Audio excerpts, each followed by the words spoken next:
Welcome back to my all dear students in Sikarwar commerce institute. But आज के video में हम रीवैल्यूएशन अकाउंट कैसे बनाते हैं उसे हम एक एग्जांपल के थ्रू देखेंगे।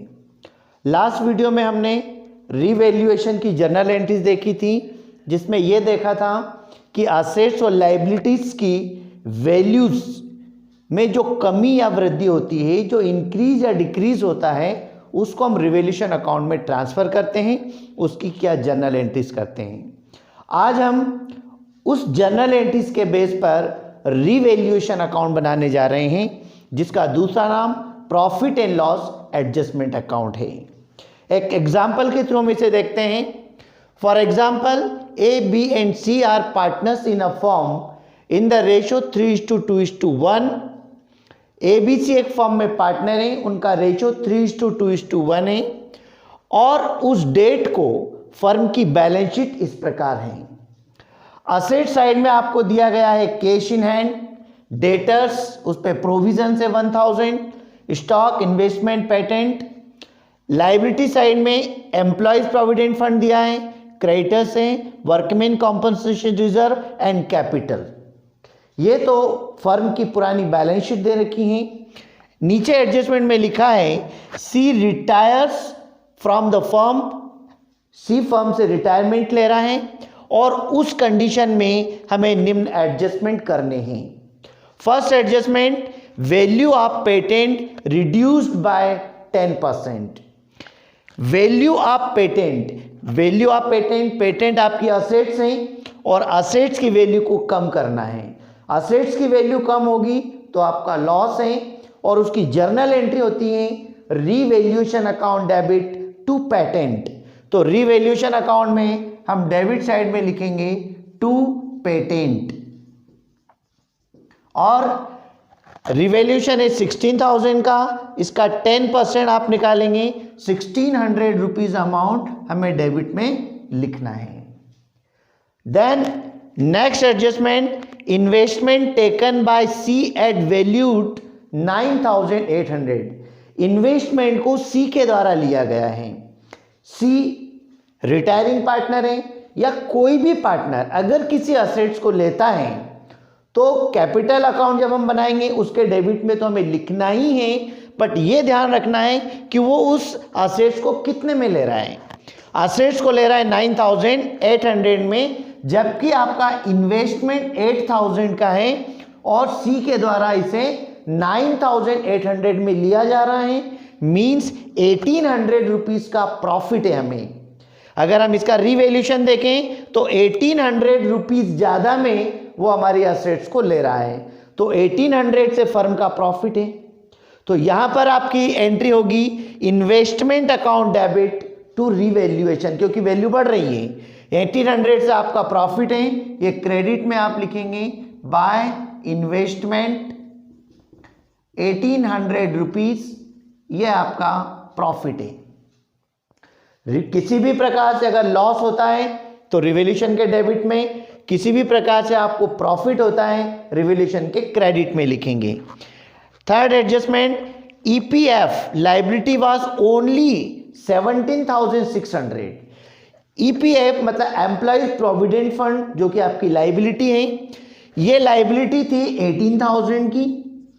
अब उन्होंने बोला कि ये लायबिलिटी घट के 17,600 रुपीज रह चुकी है। इसका मतलब कि 400 रुपीज आपको कम पेमेंट करना होंगे या आपकी लायबिलिटी रिड्यूस हो रही है। लायबिलिटी जब रिड्यूस होती है तो फर्म का प्रॉफिट है, यहाँ एंट्री होगी ईपीएफ डेबिट, क्योंकि लायबिलिटी क्रेडिट होती है उसको डेबिट कर देंगे, ईपीएफ डेबिट टू रिवैल्यूएशन। तो रिवैल्यूएशन अकाउंट के क्रेडिट में आप लिखेंगे बाय एम्प्लॉयज प्रोविडेंट फंड। कितने से रिड्यूस हो रहा है ये? 400 रुपीज से। 400 रुपीज आपको क्रेडिट में लिखना है, ये आपका प्रॉफिट है। Next adjustment, plant and machinery valued up to 45,000। अब प्लांट एंड मशीनरी की वैल्यू असेट साइड में देखिए 50,000 है और इस वैल्यू को आपको 45,000 करना है। इसका मतलब 5,000 से वैल्यू आपकी रिड्यूस हो रही है। 5000 से वैल्यू रिड्यूस हो रही है, तो यहाँ आपकी एंट्री होगी revaluation account debit to plant and machinery. तो डेबिट में आपका आएगा to plant and machinery, 5000 rupees से आपका लॉस हो गया। And then next, provision for doubtful debts to be raised to 10%। अब यहाँ पे ध्यान रखना ये है कि ये जो 14,000 आपको दिया गया है ये आपके ओल्ड बैड डेट से, इसका 10% अमाउंट आप निकालेंगे 1400 रुपीज। इस प्रोविजन फॉर बैड डेट्स को आपको 1400 करना है, जबकि आपका 1000 रुपीज ऑलरेडी है, तो इस 1400 में से आपको 1000 माइनस करना होगा। Means provision for bad debts 400 rupees से इंक्रीज करना है, जो कि आपका लॉस है, ये डेबिट में आएगा टू बैड डेट्स रिजर्व या प्रोविजन फॉर बैड डेट्स के नाम से इसे लिखा जा सकता है। Next, provision of ₹200 be made for outstanding expenses. 200 rupees आपको आउटस्टैंडिंग एक्सपेंसेस के लिए प्रोविजन करना है, जो कि आपकी लाइबिलिटी है, तो ये डेबिट में आएगा टू आउटस्टैंडिंग एक्सपेंसेस अमाउंट ₹200। तो इस प्रकार हमने सारे एडजस्टमेंट देखे कि आज पेटेंट की वैल्यू रिड्यूस हो रही है, प्लांट एंड मशीनरी की वैल्यू रिड्यूस हो रही है, इन्वेस्टमेंट 1800 रुपीज से इंक्रीज हो रहा है, वहीं लाइबिलिटी जो आपकी एम्प्लॉयज प्रोविडेंट फंड है वो 400 से आपकी रिड्यूस हो रही है। तो जो प्रॉफिट हुआ वो रिवैल्यूएशन के क्रेडिट में और लॉस रिवैल्यूएशन के डेबिट में आया है। बस इस प्रोविजन फॉर बैड डेट्स पे ध्यान दीजिएगा कि जो अंदर आपको डेटर्स दे रखे हैं जिनकी बुक वैल्यू है 14,000, उसके ऊपर आपको प्रोविजन करना है। यानी अब आपका प्रोविजन 1400 होना चाहिए, जबकि 1000 रुपीज आपका ऑलरेडी है। मींस कितने से इंक्रीज हो रहा है प्रोविजन?